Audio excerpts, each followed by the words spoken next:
Retour au direct sur le plateau de TV Finance et avant de retrouver Mathieu Serron tout à l'heure pour le chronocac, on va retrouver le loup de Zurich, j'ai nommé James Swati pour les Market Movers. Bonjour James.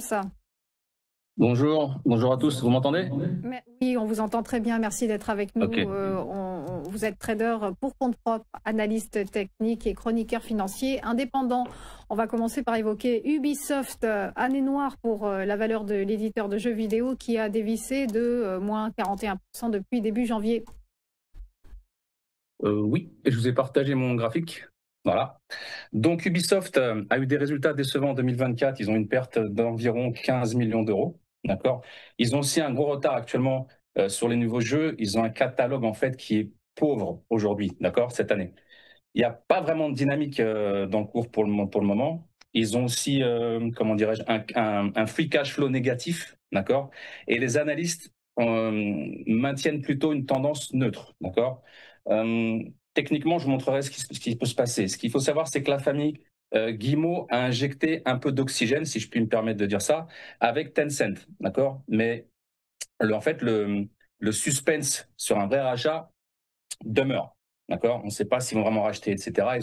Ils ont pris que 25% départ.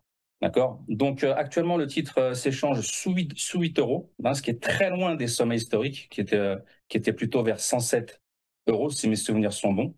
Toutefois, un rebond n'est pas exclu sur une news.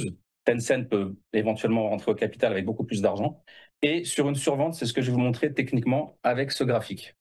Ici, comme vous pouvez le constater, on est sur un double bottom, un double appui sur la mèche du 7 avril 2025. Je suis en daily, d'accord. On a un gap au niveau des 11 050, c'est la target que j'envisage. Pourquoi? Parce qu'on pourrait faire un rebond. On a une divergence ici avec le RSI et on pourrait remonter, aller chercher d'abord le premier gap ici, par exemple celui-là. On a clôturé à peu près à 8,49. Et après, si ça se poursuit et qu'il y a une bonne news ou que techniquement les gens rentrent dedans, les traders, on pourrait aller chercher si on prend le plus bas de la mèche ici, les 11,41, 11,50. Voilà, pour Ubisoft.